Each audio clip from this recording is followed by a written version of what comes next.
Oh, grabe. Hindi ko naman po sinasabing rich kid ka kapag hindi mo ito natikman.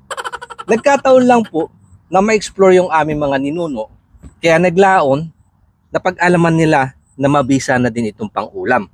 Ito nga po yung elephant foot yam, kung tawagin sa English, kamantigi naman sa amin or tigi, at pungapong sa ibang lugar. Tumutubo nga po ito sa mga paanan ng bundok at sa mga gubat. Pakain nga lang daw sa baboy, sabi ng iilan. Pero madami na nga din ang nakatikim, lalo na nga po sa mga katulad ko na laking bukid din.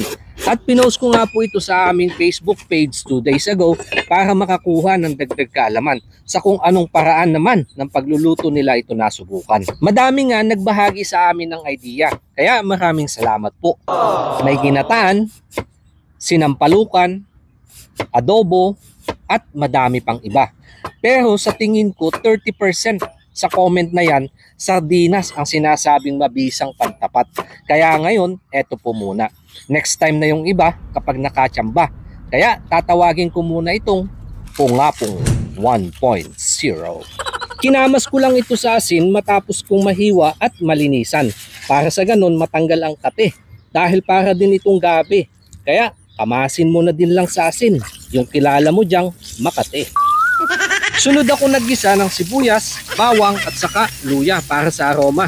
At yung sardinas nang sa ganon medyo maprito muna.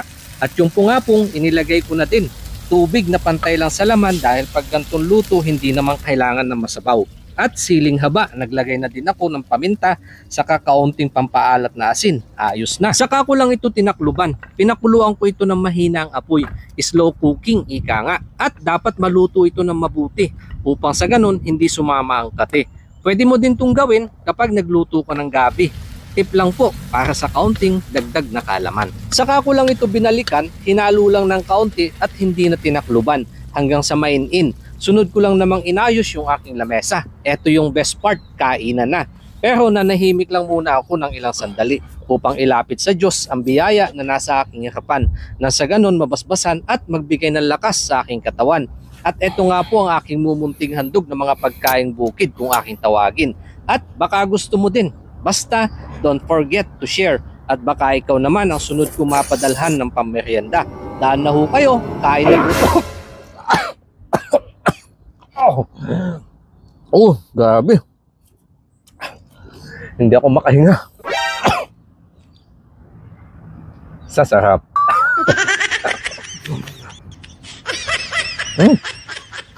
Quality. Ito yung hinahanap-hanap ko sa cup ng sardinas.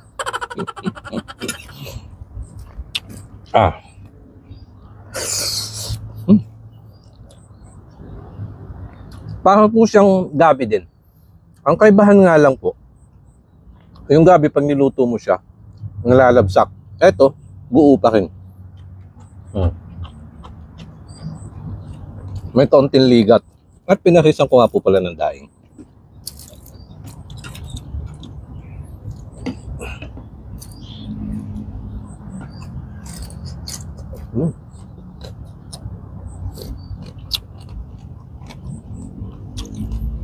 Hindi po gaano maalat to, yung daing nila.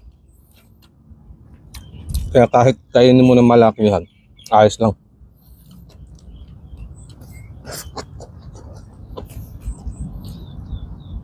Kaunting tip lang po, pag nagagawa kayo ng suka, ng sausawan ng gato, lagyan nyo po ng kaunting asukal na pula.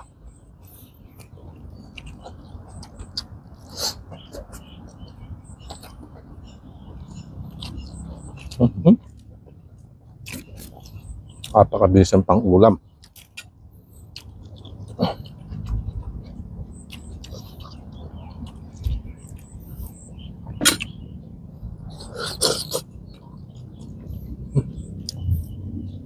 Pag may natsambahan ulit ako nito, sa susunod naman yung ibang request na mga luto.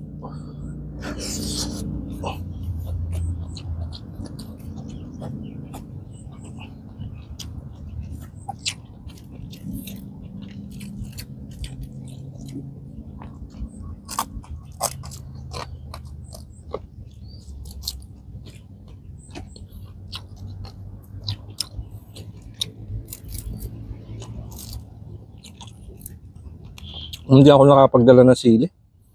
Ito yung sa suka, hindi na gaano manghang. Bitin na sa aking panlasa. Pala nakakuha. Mas masarap po kasing kumain pag medyo may anghang.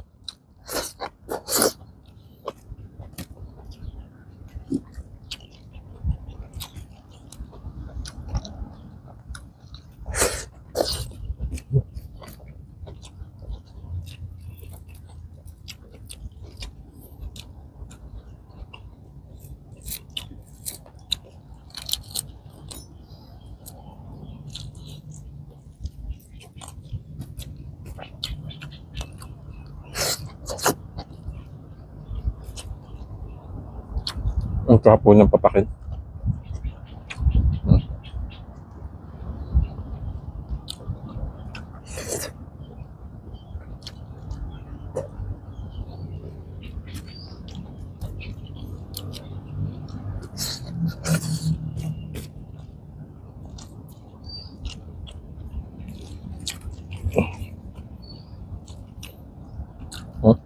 Ano? Diyan ko muna tatapusin yung video mga kanayon at medyo mahaba na. I-refill lang po ako ng kanin. Ang bitin.